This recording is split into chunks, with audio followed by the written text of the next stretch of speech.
The 1-900 Wrestling Podcast is brought to you, as always, by everybody who supports us at patreon.com/1900wrestling. Join not only those who want great wrestling podcasts in their lives, donate to our war chest to see where we are going to bring you in audio documentary format next, and join our Discord, the place to talk live wrestling. It is all at patreon.com/1900wrestling. But enough of talking about how we support the show. What do you say we just do the damn thing?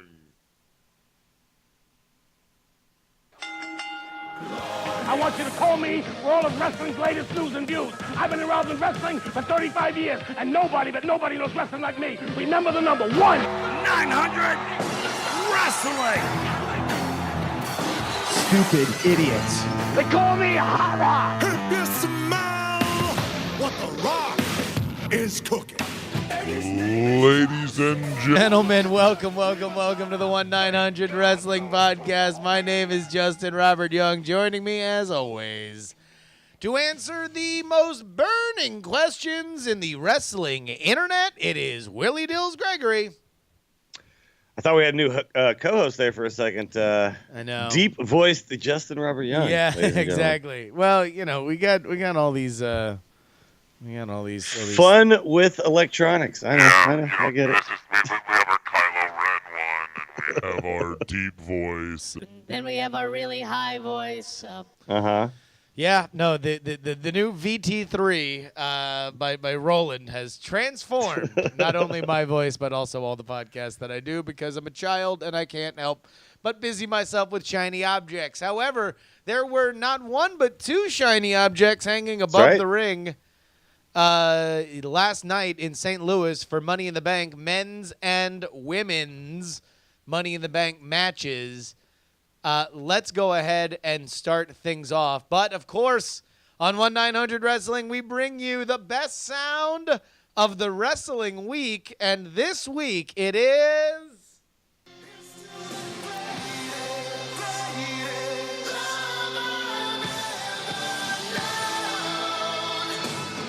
the theme song for Maria and Michael Kanellis. And Mike.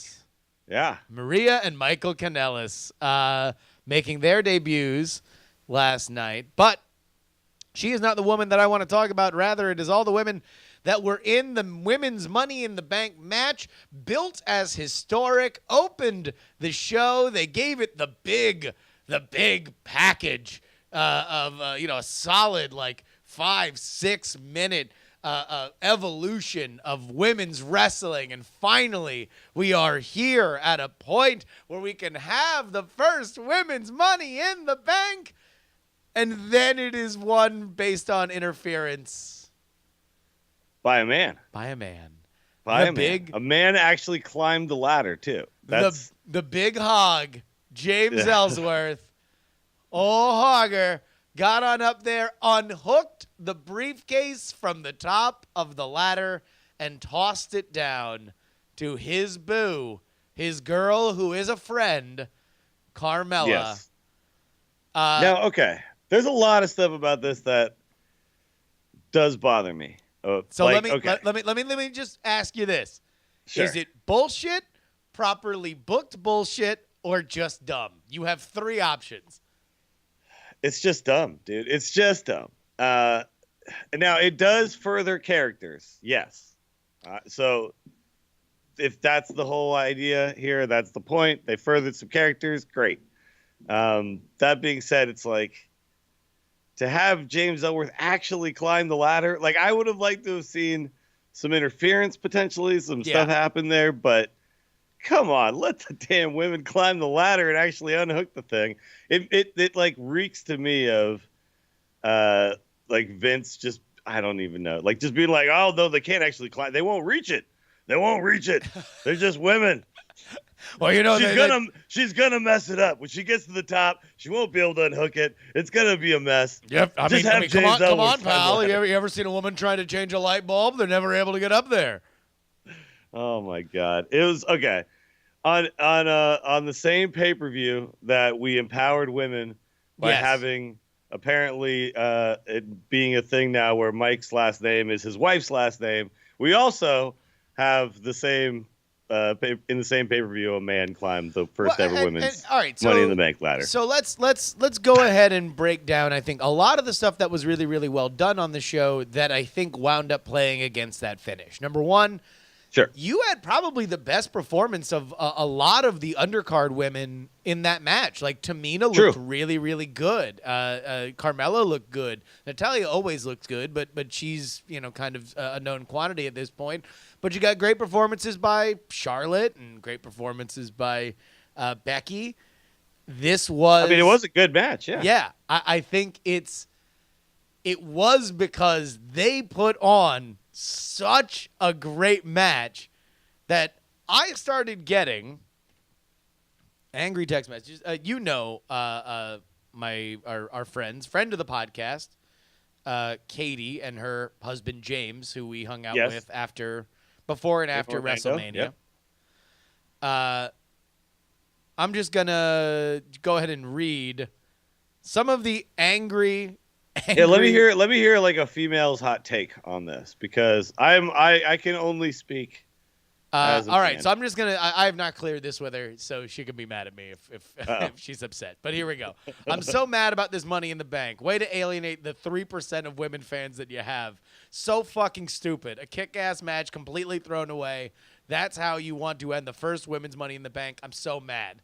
So I hit her back with hashtag still real to me. Then you tried to mansplain it. I did. Right? I did. Okay. All right. Let's hear your mansplanation. I immediately was like, "Yeah, Mark, get on the Mark bus because you just got worked, bro.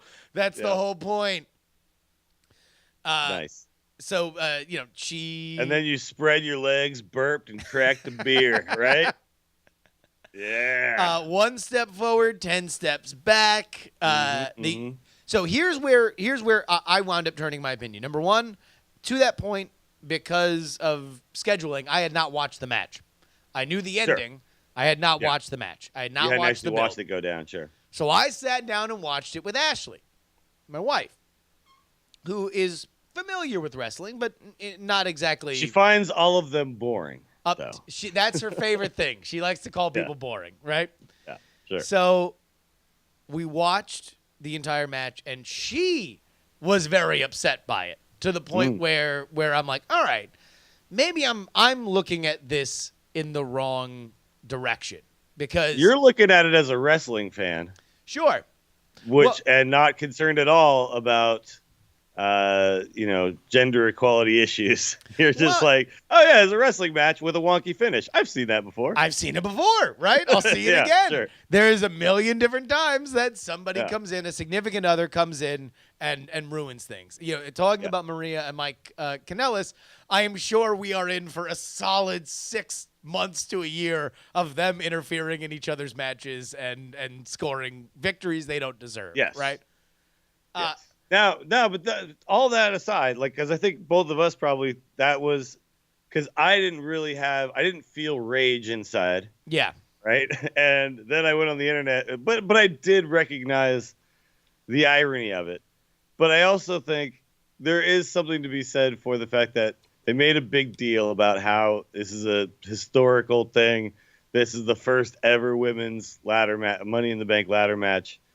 Like, that's like some huge thing. And then to have a man climb the ladder. To me, I look at that and I go, yeah, that's stupid. That is really dumb. I think the problem that WWE has here is they have a different idea of where their trust is with female fans and women's wrestling in general. They're not there yet. They're not there because then you have Lana come out 3 matches later in essentially a thong as her first wrestling attire. Sure. And it's like, and I get it. If I'm a woman watching this product, I'm like, okay, now, the men are all in the little shorty shorts too, but what the hell is she wearing? A man's climbing the ladder in the women's match. This doesn't, we're not having the revolution I thought I was being sold that we're having just yet. And here's where I wound up getting to with both Ashley and Katie talking about this.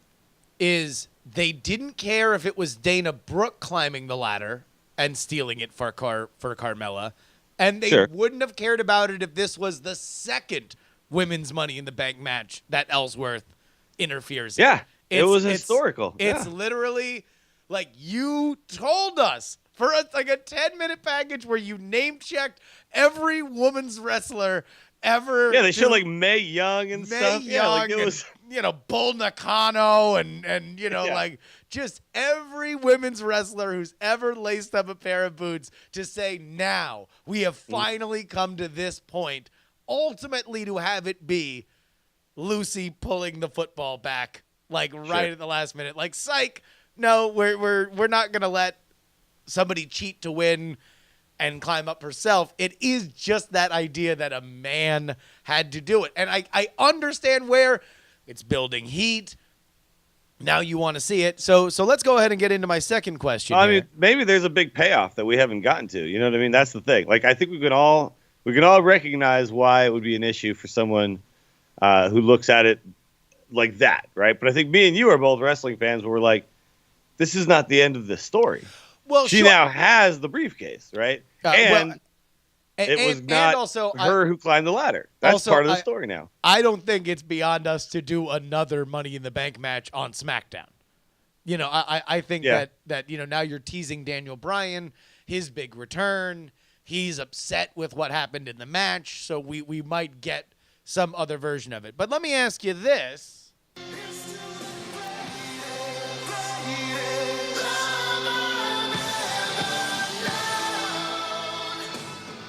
Is this worth it if we get a legit Becky Lynch versus James Ellsworth intergender match? If this is the setup we won't. to bring back some level of intergender wrestling, is it maybe it doesn't fix it?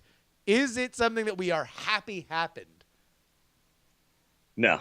That wouldn't do it for me, honestly. I don't need to see Ellsworth in the ring anymore. I want Ellsworth to just be the valet. Like, he's fine. He's fine there. I don't need to see him fighting Becky.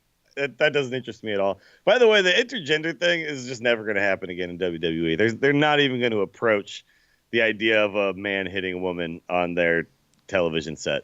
Like, every time you've ever seen recently Yeah. a man make contact with a woman, it's always total accident, right? So it's accidentally knocking Stephanie into the ladder. Triple H at- knocking Yeah. Stephanie off the side of the ring apron, right? Yeah, it's all stuff like that at this point. Like, and Stephanie's taken lots of bumps from men, by the way. Like, throughout her Yeah, career. she got speared. Like, she's been speared and stuff. Yeah, she got speared by Roman, right? Yeah. Yeah. But yeah, no, they're not even touching that. I don't think. I by the way, I just watched, because Wrestle Circus we're gonna get to being on Twitch. I watched Leva Bates fight the Boy Scout. Yeah. Like just they had just a match. Like, it wasn't even a thing. They didn't really even make it a big deal. They're I just guess- like, yeah, Leva Bates versus a dude. She's gonna dress like Sergeant Slaughter. He's gonna be a racist asshole, and then they fight. I guess I mean that is such a huge part of women's wrestling on the indies, though, right? And if Sure, we are, that they fight men. Yeah. if we are looking at the WWE being rightly and happily kind of populated with the ideas of this vibrant indie circuit, then you would one of those is that, hey, the most popular women on the independent circuit fight the most popular men on the independent circuit, right? Like, there is an element there that I think could at some point trickle its way up. But I agree with you. I don't think that we are ever in our lifetime getting intergender wrestling in WWE. It's not happening. Yeah. It's funny. It's like, I honestly wish WWE would stop having like the women just hit the men so frivolously, like just whenever. Like, I think they should just just stop doing that too. Like, I don't like that as a trope, that women could just slap men whenever they feel like it, Yeah. And everyone just like, ooh, like it's hilarious and funny. It's like, no, she shouldn't be able to just hit that guy whenever she wants. Like, I'm come on. with you 100%. How could she slap? I'm with you 100%, except for Nikki Cross. I think Nikki Okay, Cross. all right. Nikki Cross should be allowed to just Well- close fist punch like right in She should anybody's just, bush. that's her character. She goes ham on everybody she sees, right? You got to watch out for that Nikki Cross. When she comes to town, she's going to start like screaming and yelling and smacking everybody in her way. That I'm fine with. Jeffrey Duke points out here in our chat, having a second Money in the Bank on SmackDown is missing the point. That is saying that you can have it, but on a lesser show with zero promotion, not to mention that now until forever, when you want to see the first women's Money in the Bank, you are now watching a man win it. Yeah. No, I mean, a man won it. A man climbed the damn ladder. That's the whole point. It wasn't the interference. It was literally that he climbed the ladder, pulled the damn briefcase down, and handed it to the woman, right? Like that, dude, if I'm putting myself in the shoes of your wife, your friend, friends of mine. My girlfriend texted me after a commercial for the WNBA that was on during the NBA Finals and was pissed because the whole commercial is showing clips of the WNBA and then showing like NBA players talk about, man, sometimes they even teach me a thing or two. Yeah. And it's, and like basically she's like, this is stupid. We shouldn't be selling the WNBA as like, see, men like it. Yeah. Like that's not what they should, the WNBA. Don't worry, you can still have a penis. Yeah. The NBA players sometimes learn a thing or two from them. It's like, no, that's not really. No. And we should stop kind of going there, right? And I think this is the thing. This is why mansplaining and all that stuff are words that are in our vernacular now, is because a lot of times as men, we don't realize that we're being kind of douches, So I'm willing to listen. This is a legit. Sometimes we're being douches. This is a legit conversation about I know, right? Gender and all that goes along with it. But at the end of the day, but it's true though that both of us we reacted like men and wrestling fans, right? I certainly reacted. Turn that off a little I bit certainly and go, reacted oh. like a man who'd been drinking at a pool all day. Sure. So sure. I was very dismissive of the initial Sturm and Drang, and eventually I kind of understood it a little bit more. Yeah. And I do think that this was an example of the WWE getting it enough to be dangerous, and like they understood that it means something to have it be the first women's Money in the Bank. It meant something to build it up like it did, but where it gets dangerous for them is now they're like, oh, good, and then we'll just treat it like anything else, and we'll just have it be some random screw finish. Oh, you know what'll really get them hot is if Ellsworth picked it up off the ladder and dropped it to Carmella. Oh, that would really draw some heat. And it's like, yes, but at some point, it's JBL doing the Nazi salute in Germany. And it's yes, it'll get you heat, but maybe it's not. But see, I don't even feel like they thought about it in that way. I really don't. It didn't come across like that to me. Well, it didn't come across like they were knowingly working us. That's part of the betrayal, though, right? Is that it had the pump up. It had that package. Like they told you are watching history. This is a moment in time that you will want to remember forever, because this is where we cement that women's wrestling is as important as the guys. Whoop! Like right at the end. Yeah. But again, though, I don't know. Like, I think they could have gotten the heat that they wanted. This match could have gotten all the heat it wanted without having a man actually climb the damn ladder. I think there was definitely many other ways to build this up and give it just.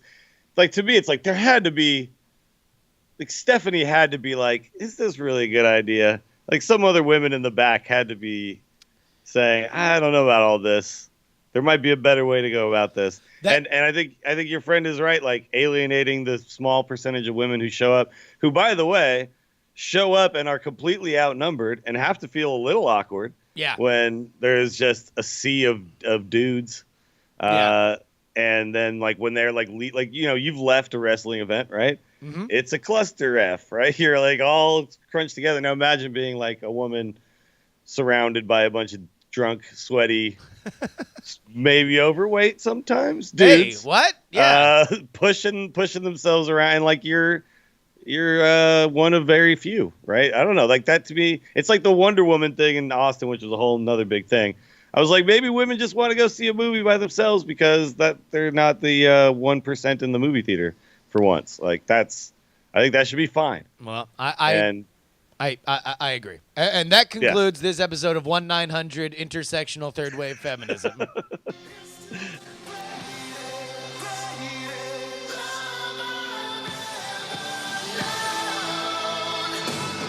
Are we done By worrying? the way, that has to be. Is that Steel Panther? Someone in the chat asked that. It too. does sound like Steel Panther, right? Doesn't it? Yeah. I got to look this up. Yeah, we'll figure it out. So, are we done worrying about Nakamura after that stare down with AJ Styles in the climactic moments of the men's Money in the Bank match, which was not won when Baron Corbin's girlfriend ran up the ladder, picked up the briefcase, and threw it down to him? You know what? I was never worried, really. I was never honestly worried. A lot of people seem to be, though. A lot of people seem to be thinking, like, somehow Nakamura is not going to get over. It's like he was still over, even though he didn't have great matches to start. Well, but I think we all kind of he's realized. had 2 matches. He had a match with Ziggler that was okay, and then he had a match with Owens that was really, really good. Sure. But people, look, I watch other podcasts and people were like, just crapping on everything that they've done with him in the main roster. And I think that people just have huge ideals of what, they expected a lot, right? They expected a lot. They expected him to come in and just zoom to the top of the card, right? And I think WWE was like, we got stuff cooking at the top right now. We'll bring him in, and then there's going to be like a slow burn, and we know we're going to get AJ Styles Nakamura, right? Like that's just where we're headed. I was never worried, but I was badass. I mean, I enjoyed it. That was electricity. Like as soon as they're on opposite side of the ladder and they move the ladder to beat the shit out of each other. Oh man, that was great. That was amazing. And really, it was the first time that I kind of felt that element of Nakamura that is so special was kind of channeled. Like he has just these great sort of like rage faces of like, all right, let's do this. He's got that awesome energy, and him and Styles obviously can put on a 5-star match because we've seen them do it before in New Japan. Yep. I'm very, very, very excited. Any other thoughts about the men's Money in the Bank, Money in the Bank? I mean, I thought it was I was trying to catch up quickly on this pay-per-view, and I got to go back and rewatch a bunch of stuff because I feel like I missed so many things. I was skimming through stuff, making sure I saw the finishes. I thought it was fine. I like Baron Corbin having the briefcase. I think he's like, to me, he's like a threat. He's like a legitimate threat to cash it in at any point. I thought it was kind of weird though. Did you find this weird? Like, I get that the Money in the Bank ladder match itself is kind of the main event, but haven't they always had the championship match afterwards? So then there's like a threat of cashing in that very night. Normally that was kind of weird, right? Normally, yeah. I think it is telling that they're like, we don't even want a chance of any of the Maharaja. Sure. Maybe he demanded that his match be moved up so it would be better fit for Indian time. Okay, yeah, sure, but I mean, last year, right? Was it last year? Dean Ambrose literally cashed in the same night he won it. Last year, I watched that pay-per-view, by the way. Yeah. Again yesterday, to prep, and oh my god, I know I was there, so I have just this. You were actually there. Yeah. Gigantic love for it, but man, what a rad pay-per-view! It was really good. AJ Cena won. Was on that show. You have the Money in the Bank match where Ambrose wins, and then a really, really, really good Reigns Seth match that ends with all 3 members of the Shield holding the championship in the same ring on the same night. So hard to argue with how good that was. But you're right. As soon as they did the championship match before, you're like, okay, well, that's kind of weird because there is always that one little tease at the end of the Money in the Bank and the champion kind of. They always have down. the guy come out too, whether he cashes in or not. The guy who won it will come out stand, on the stage and just kind of like, okay, you see it? I got this. I'm coming for you. That type of thing. We didn't get that. Well, apparently we did on Talking Smack. I did not see all of it, all right, but they did do a face down on Talking Smack. Good. One note, it looks like Kevin Owens might be injured based on that match. So we will keep you up to date on the new face of America. But until then, let's focus on something else that was delightful.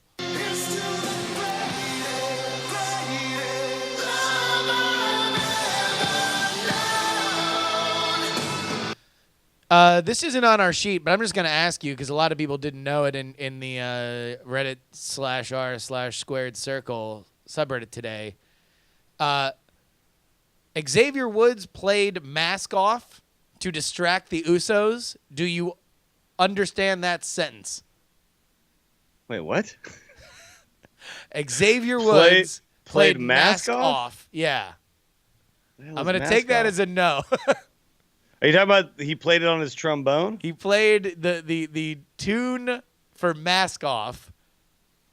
Are you talking about, that's a rap song? It is indeed. A Future song? It I've heard it. It is indeed the Future Percocet.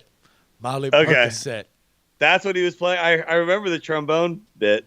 Yeah. I didn't realize it was almost like listening to a wrestling theme played on a melodica to me. Almost, yes. Very hard to pinpoint. It was. I would not have. I love that song. I would not have picked up on it if it weren't for the fact that people pointed it out in Square That's Circle. a deep cut. That's a deep cut right there. So, Although I will good on say, them, I guess. I loved the spot just because he just jumped up and started playing Mask Off, and it literally just distracted the Usos enough. And They're that's my jam. They dude. were like, damn, What's is that up? Mask Off? Like, chase a check, never chase a Look, bitch. Xavier is one of those guys. He is he's a gamer.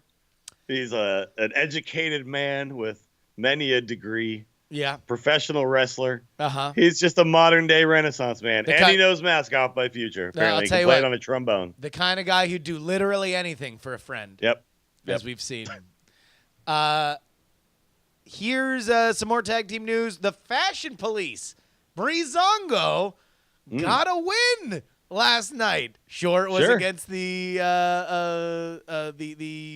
Ascension. The Powerhouse Ascension, which, by the way, they were sold as like the next Legion of Doom type of thing, right? When they first came up, but they haven't continued down that path. But this is still fine. I like to see them getting a win. I like to see Breezango getting a win. It's the right team, probably. Yeah. Here's the thing about the Ascension. Unpopular opinion or popular opinion, I don't know. They were always the product of NXT booking. NXT booking made them who they were. I never really, that was a textbook NXT example. camera angles too, by the way, because they can't do that actual entrance anymore. And that was the most over thing about them was the camera panning up and there they are they suddenly show up. They just never popped like that on the main roster. No. But are you down with the Fashion Police? Now, was it Fashion Vice last night with the gigantic brick phone that Fandango had as labeled property of Paul E. Dangerously? I feel like this is just not losing steam at all and is only building to something great. So it's funny because a lot of people were said that they were disappointed that they lost twice and now they're completely out of the tag title scene. To me, I'm like, I look at those guys, I'm like, well, they don't need to be part of the tag title scene. What they've got going on is hilarious. And honestly, maybe having the belts would just be a distraction from the whole thing, right? They can just do whatever the hell they want right now. And that's great. If you really look at them, they seem to kind of be SmackDown's Enzo and Cass, where they don't need to have the titles. They can elevate somebody else. They can be the other tag team that keeps your B storyline, your B tag team storyline going, you know? And you can reintroduce people where's American Alpha, right? What are they doing? Yeah. When are they going to show up out of nowhere? And it feels to me like when they show up out of nowhere, it's going to be Breezango who they're going to be feuding with. Like to me, it's like now Breezango is that team. Yeah. They could just go to each different team, have awesome vignettes and stuff, and it'll be really entertaining all the time. It's like the New Day made sense with the belts because they were you just wanted to see them every single week. Yeah. Like Breezango doesn't need, like, you don't need to see them come out.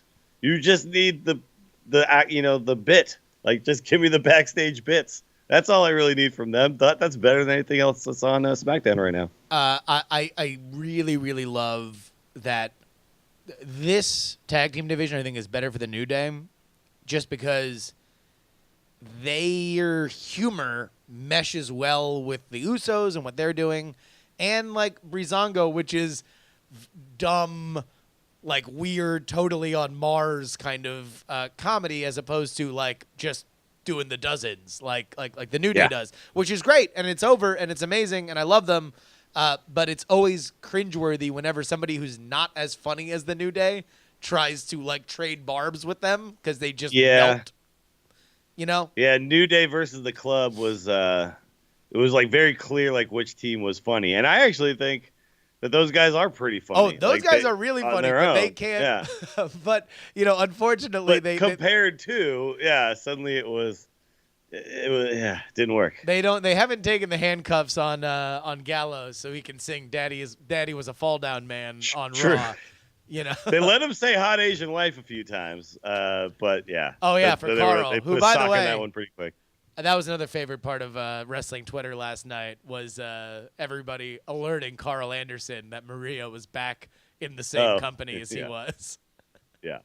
There's actually, like, I saw the great clip of them in Japan where she's, like, up on the apron or something, and it's him and AJ, and, like, they're all getting distracted. Yeah, it's pretty good. Yeah, and man, those New Japan cameramen not shy about zooming right up the world butthole, over there. huh? Headbutts and butt shots, dude. Like, they don't care. They do not care.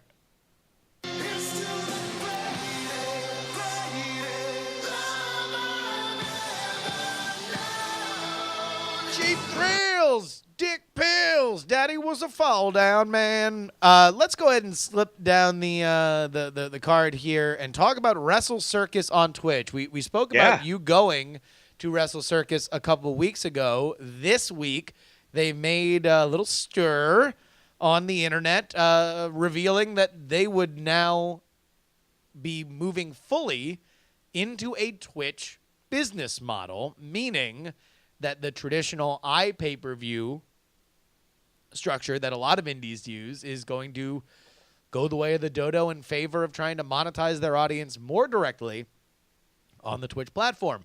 We are streaming on Twitch right now. Both Dills and I are Twitch partners, and I am currently getting my health insurance from somebody working at Twitch that I will not name, but she lives in my house, and we're related by marriage.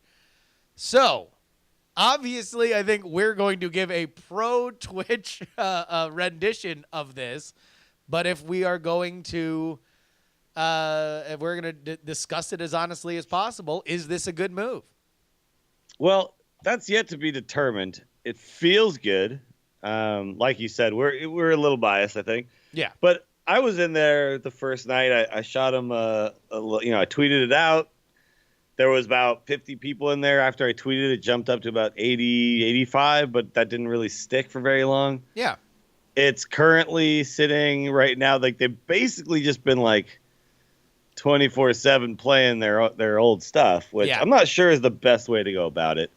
But there's like 11 people in there right now, right? Sure. Like, I feel like they need to make it more of an event.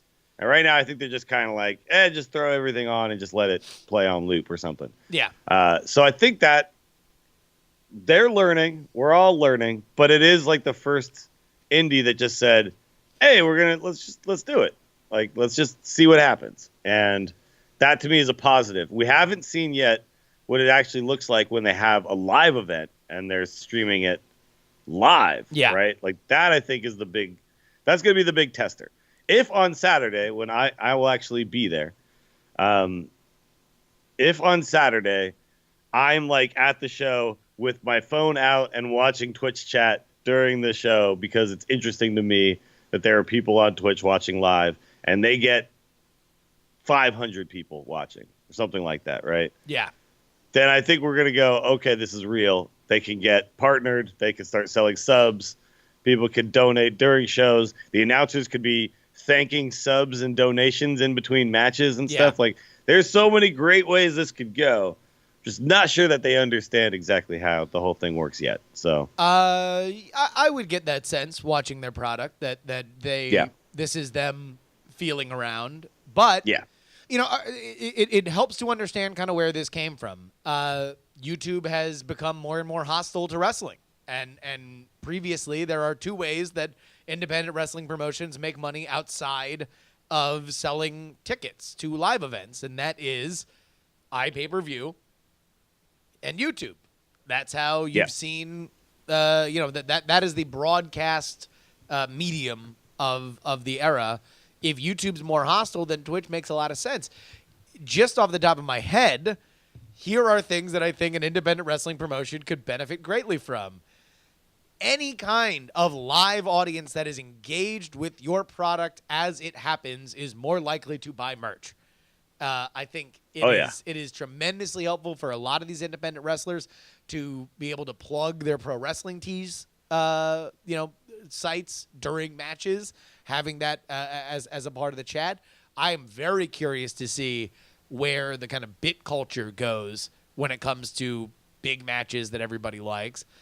And understanding what the benefits of a subscriber is, I think is a very interesting idea. Like, do you make the VODs sub only? Sure.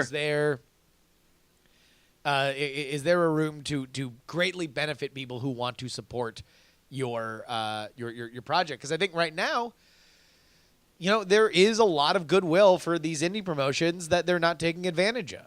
I'm surprised, like, what culture isn't also kind of moving towards this model, right? Like, they've been complaining about they're the loudest YouTube complainers right now, period. And because that makes a lot of sense. That's where they kind of get that's their bread and butter, right? Yeah, is YouTube. Although the live events have become very much like those are legitimate live. Like when you watch their product that we saw in Orlando isn't even close to what they actually put on in England, right? Like the crowds are bigger. It's more of a thing there. But they to me seem like the other promotion that I think is likely. They're the internet savvy promotion, right? Yeah. So I feel like they would definitely be likely to go down the Twitch model. I think that I would like to see them do it because then I think there's two. Because right now I think the weird thing for Wrestle Circus is they're pretty much the only thing. There's not really like a wrestling, like there's IRL. Where do you put wrestling? You can't type in wrestling and wrestling pops up, right? So, it's like there's not a thing for them. There's no real community. There's no genre around it yet. So it's all just kind of out there. They're on an island right now. Yeah. I don't know much about what happens internally with Twitch, but I do know this, that there are people within Twitch that would like to capitalize on this. And sure. And I think that the fact that indie promotions are doing it by themselves is a very good sign. And I would not be shocked with some of the names that you just mentioned if there are, more stuff in the offing. I think that a lot of that is a little bit more complicated than we probably want to think. And also, if they are selling, here's the biggest thing that Twitch, a hurdle that Twitch presents to you, is you're effectively abandoning the idea of pay-per-views. Sure. You're not saying. But how much do you think that they're really making off of those? Like, to me, it feels like the indie promotions can't be making enough because how much does it actually cost to sell your product in that manner, right? Like it doesn't just happen automatically. You got to get a service. You got to distribute your content, that all costs money to do. Yeah. I can't imagine Wrestle Circus is selling huge numbers of IP pay-per-views. Like I just can't. Well, they already started to kind of go away from it when they were like, all right, well, we'll stream it for free if we get 1,000 retweets or whatever, right? So, like it's more important, I think, to them to just be out there, right? And I think this is definitely a great way to do it. I do think though, it's like I said, like it's like I've talked to a lot of people who stream or want to stream, and they think that it's as easy as like I just turn on the camera and I play a video game, right? Yeah. It's like, well, you're not gonna ever have people watch you if that's all you do. You really need to be. You have to figure out what it is that makes people want to watch the damn thing in the first place, right? Yeah. Wrestle Circus has a great product. Now the next step is, I think that the product is more aimed at the live audience than the camera. So let's start making that a little bit more of a focal point on your production. And then now let's start making the Twitch production matter to the production as well, right? Yeah. I think that's the steps they need to take. So first, like, improve on what the filmed quality, like just make it look more like a TV show, not just a bunch of guys in a building, a warehouse, wrestling. And then start to interact with the chat and the crowd, the people that are watching. I and think now you got something. that would be something I would love to see Wrestle Circus do before. And by the way, this is a big show for them. This is the Cody Rhodes show coming up, right? No, not Cody Rhodes on the 24th. I don't think. I don't really? think. Yeah, I'll have to double check, but I don't think so. I thought he was like Sometime later. a little while later, but maybe it is. Maybe it is. I haven't actually looked up the card in a little while. So I'll tell you what, for Wrestle Circus has microwaved themselves a little indie territory real quick. You know, we have talked about them a lot in a way that we haven't talked about a lot of independent. I mean, like, we've talked more about Wrestle Circus than we have about Hood Slam, and I go to Hood Slam twice a month. Hood Slam should be on Twitch too, by the way. I mean, I think all these damn indie promotions should stop with the pay-per-views and move on to Twitch. Have a Twitch community. So host each other when they're like not on. Do the whole thing, man. I would love to see Hood Slam. Right now, Hood Slam runs on YouTube, where they do a paywall for streaming live events. So they do stream their stuff. I think that they would certainly find a home on Twitch should they want to push there. But ultimately, listen, wrestling's a copycat industry. If somebody does something well and it is financially beneficial, then other people will do it. And specifically when it comes to independent wrestling, where, man, I got some. Somebody told me what some of like the top indie stars of in the world get paid per show. It's not as much as you think. Like, yeah. It is.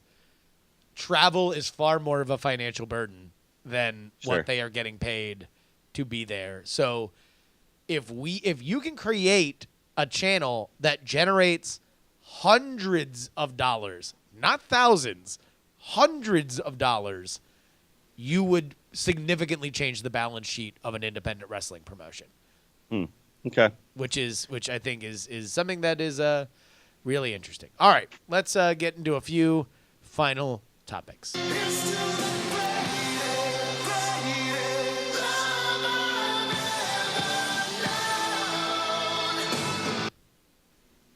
What do you remember of Mr. McMahon blowing up in his limo 10 years ago? To be honest, that's something that is just shown all the time on the WWE network as like this like crazy thing. Yeah. I just remember, was that really 10? That was only 10 years ago? 10 years ago this month. Really? Yeah. That feels like longer. That feels like in that era of wrestling where I was like, this is stupid. Like that. And like there was a period of time when I started to move away from wrestling, and I feel like it was during this period, but maybe it wasn't. Maybe this was closer to things that were happening where I was like, I knew it was on the peripheral. Like wrestling was always right there. I could maybe get back into it, and then I was like, oh, they're blowing up Vince McMahon, huh? Okay, nah, never mind. I'll be back later. Deadspin.com has a great retrospective of it. A few things that I did not remember, and I was refreshed reading through it.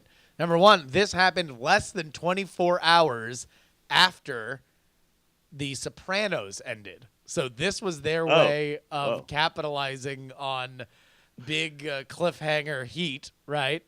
Yeah. Of course, we all know that the angle was summarily and very quickly canceled as soon as, Benoit was sending texts about dogs being in the enclosed pool area and all that went along with that. But Here's something else that was I was reminded in the Deadspin comments.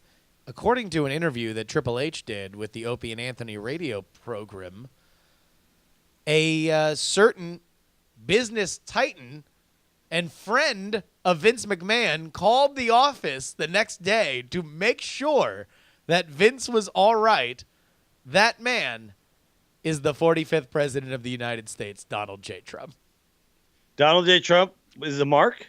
Is that what you're saying? He called, according to Triple H, he called the office just to make sure everything was okay. Oh my God! All right, this I suddenly feel even more nervous about the state of things. But okay. Oh, all right. Here we go. A couple more topics. What do you remember of the night that Titus O'Neil kissed his son on the lips at last year's Money in the Bank? Yeah, that was weird. But look, it's just a dad and his son sharing a moment. I don't know. I don't know my dad, so I don't know how those things go. So I looked at it and I was like, yeah, all right, I guess that's normal. I don't know if I've ever, as an adult, kissed my father on the lips or any father figure on the lips. I think some families just do that, though. Like, they're just a little more, I don't know. Like, I had friends when I was a kid. Kiss your family on the lips? I've never kissed my mom on the lips. I've never kissed a single member of my family on the lips. No. I'm sure. You might have done it when you were like a kid, like a baby or something. Like baby, I kissed my dog on the lips. Well, he licks my face, but it's kind of the same thing. Sure. Yeah. No, that's also that's also weird. That's very weird. I've never understood that. But you don't let Dr. Bird lick your face. No, he does like a little kisses thing with Ashley where he'll just like kind of like just sort of like peck her lips, you know? Sure. Yeah, I don't know. Let us know if you have ever kissed your dad on the lips. Send us an email. Let's talk about making out with dads. Let's go. Happy Father's Day, everybody. You ever made out with your own father? Yeah, it is weird. And what was weird about it too, to me, was just that it was like, I find father-son segments on wrestling to be kind of cringeworthy in general. The whole thing with Goldberg and his kid was just weird. It was just one awkward moment after another, and it was kind of hilarious, but also tough to watch at times. It's just weird to do that on TV too, right? Like, you're on TV, bro. Like, let's not throw out the weird thing about our family on TV. If that's your thing, fine. But you put your kid on blast. He's gonna hear that when he gets to school the next week. Yeah, another great part of that pay-per-view, that Money in the Bank pay-per-view, was Titus O'Neil kissing his son on the lips and then Rusev beating him in front of his son and screaming Happy Father's Day. That's what you get. Exactly. Rusev, what a heel. What a filthy heel that Rusev is. I'll tell you what, he's coming closer and closer to getting back, medically cleared, so we might see him on Tuesday. It feels like that roster is starting to wake up a little bit. Like now everybody's getting back. Everybody's debuting. Good time for SmackDown Live. You entered in something here on our 1-900 Wrestling sheet, so I'll let you explain it, Dills. Yeah, you should go to PWG. Well, all right. Their next show. You should go. So we people who support the show understand that really the reason that like we are like, okay, this is something that we should monetize to a certain extent is because it helps us bring content to you guys through essentially a wrestling fund, right? Like we're not using this money for really anything but going to see wrestling. That's it. Yeah. We are doing this show for wrestle ticket money. That's basically it. Like that's aren't taking that anything is the motivation, right? The more money we make, the more wrestling we can afford to go see. Like that is it. But you seem to be of this mindset that one simply walks into Mordor. Like to get tickets. Yeah, it's in LA, man. It's not that far. No, like, to get you go to LA from time to time. To get tickets to these things are life and death. They sell out in 5 seconds. Yeah, PWG is pretty hot right now. I just looked at the card. And I was like, man, I would like to go to this show. And I'm in Austin, Texas, and it's something that I cannot do. I am very excited, by the way, about Wrestle Circus on Saturday. I'm excited about Cody Rhodes in August. which, by the way, Trey Warren in our chat. Jury, you should come to Austin. Go to the Cody Rhodes show. I mean, that'd be pretty sweet. yes. Again, like none of this is controversial. Like, of Let's course, just I would love to go to all of the this. Mordor birds. Sure. Yeah, it's just a matter of putting it all together. We do got to figure true. out where we're spending our wrestle fund here, though. Because there's also, and there's also Great Balls of Fire in Dallas.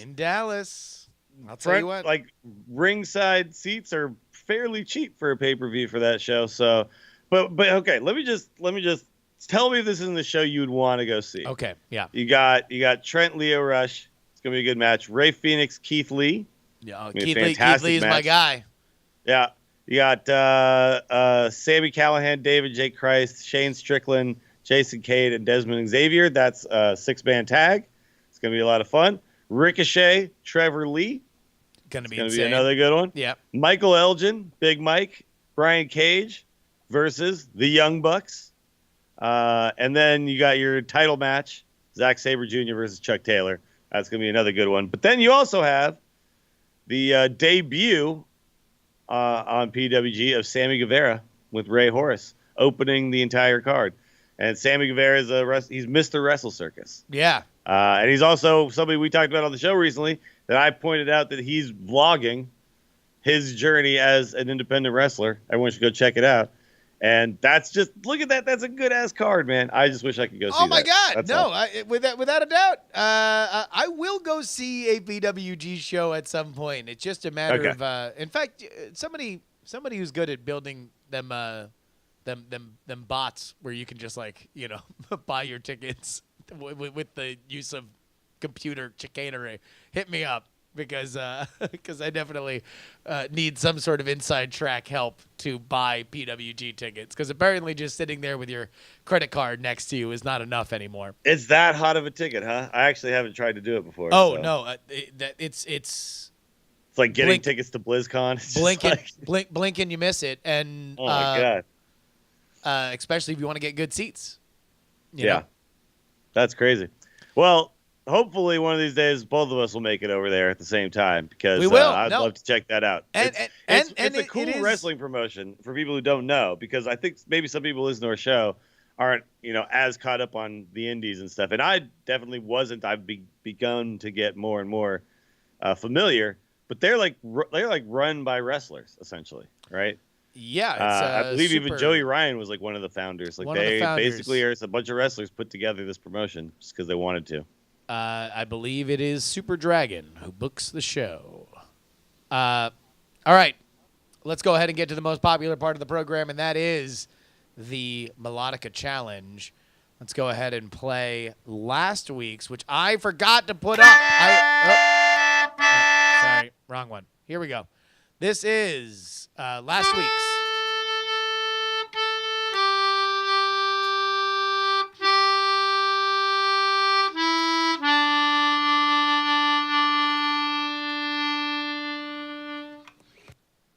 Were you able to get that one, Willie? Not even close. Not even close. I was nowhere. Like normally I would say I was in and around it. No, I was not. Nothing. No, I was far off.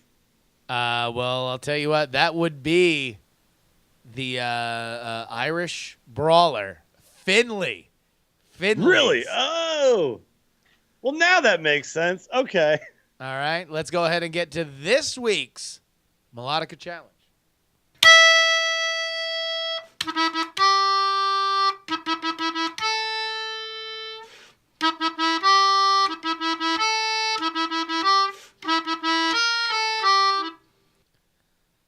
Do you have an idea, Willie? You're nodding. I'm on the right. I'm on the right track this time. Okay. You think you got it?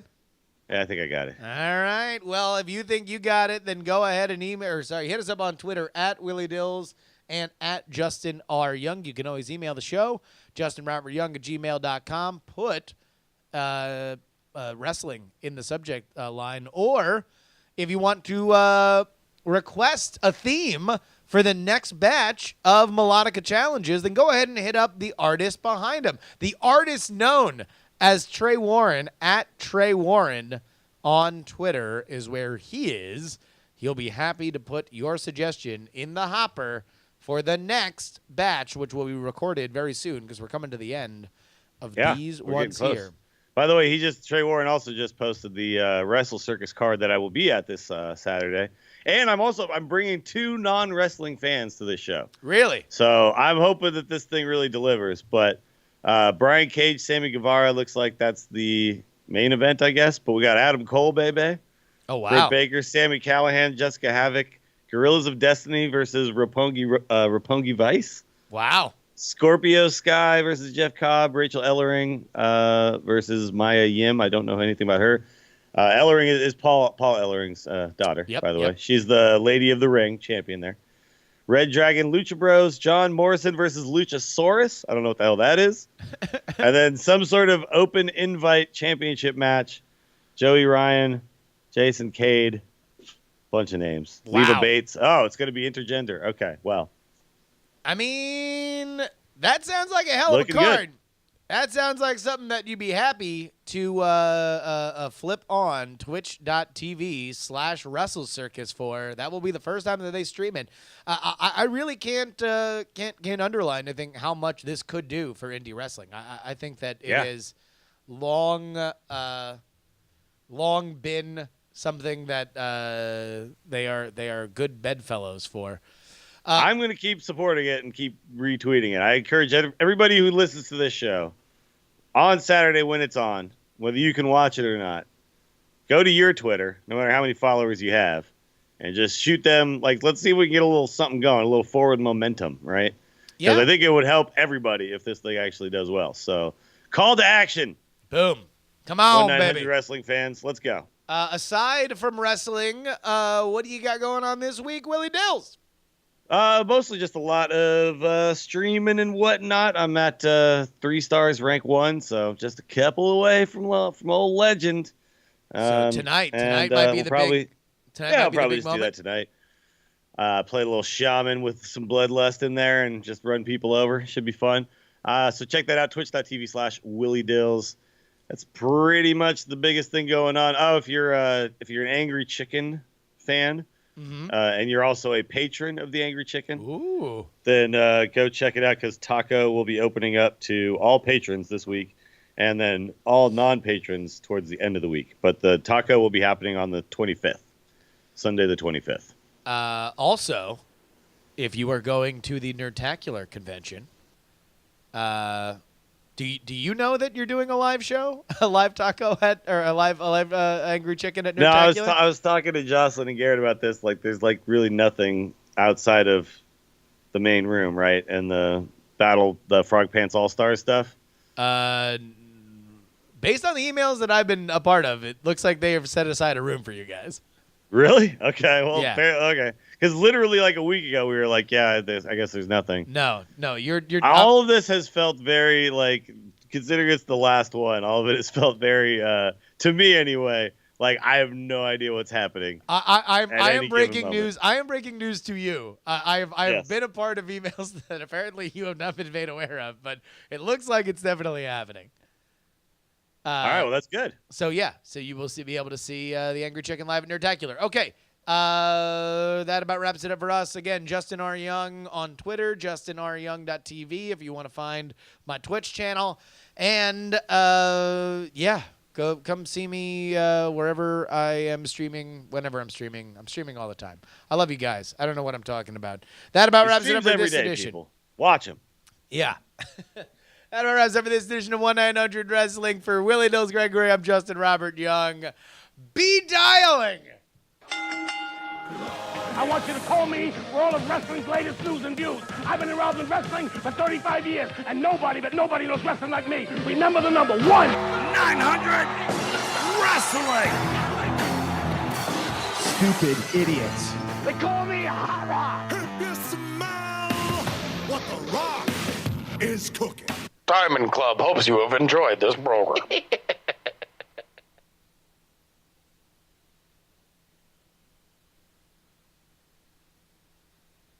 Oh, look who was late. My wife. Have you guys already talked about Money in the Bank? Yeah, it was the first thing we talked about. Yeah, we put the women up front on this show. That's right. I'm curious. I would like to see my girlfriend's reaction to that as well. I want to show her that match. Yeah, it's one of those things that again makes wrestling the best art form on earth. Is that you are trying to play with raw emotions, right? And I think that there's good ways to do it, and there are not so good ways. Yeah. To do But it. look, if they wanted a reaction, they got one. So They certainly did. yep. If that's the name of the game, then hey, go for it. Do Although, it how by the you way, do. I do think that probably the biggest thing that it could say is like, probably could use more women who are making those decisions. I think that's really the thing. That's what I was like.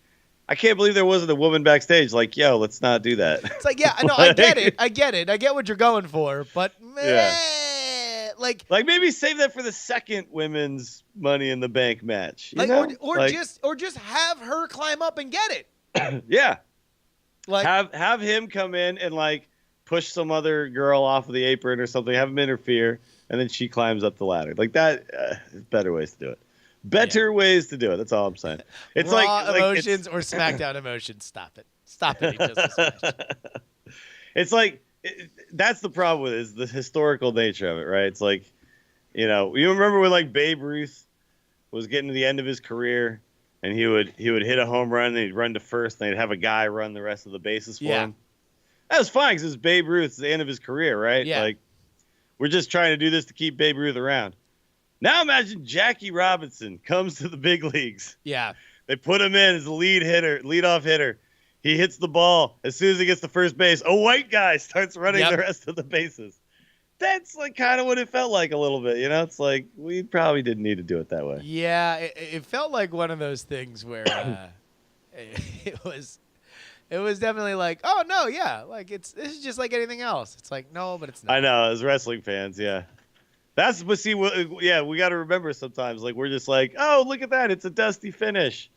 Well, to everybody else, they don't really necessarily look at it that way. So that was like what I thought was interesting is that, we could look at it from that perspective and then get the perspective of other people, like kind of shown to us. And like, I always try to like think I might not be right, like I try to look at everything like I might not be right, even though because I don't. Like you said, I didn't even think twice when it happened. Yeah. And then I was like on the internet, like, oh shit. Yeah. You were pissed. Yeah. Yeah. No, I'll get our pitchforks, damn it. As soon as I talk to, women, women. Well, it's like, okay, yeah, shocker. There are sometimes a different perspective tied to gender. Opened your eyes, man. It opened your eyes. Good show, my friend. I got to take this dog out. I'll be talking to you soon. All right, buddy. And yeah, let's talk for real about let's figure out the next time you're coming to Austin. Let's set up a talk. I might be in Austin soon, by the way. But Okay, I'll cool. talk to you. All right, bye. All right, peace. Yeah, right. And that is it for Willie Dills Gregory. I'm going to take a 10-minute break, and then I'll be right back on twitch.tv/Night Attack for Weird Things. Weird Things. All right. That is it for now. I will see you guys later. Bye. Velveteen Dream. Hit it.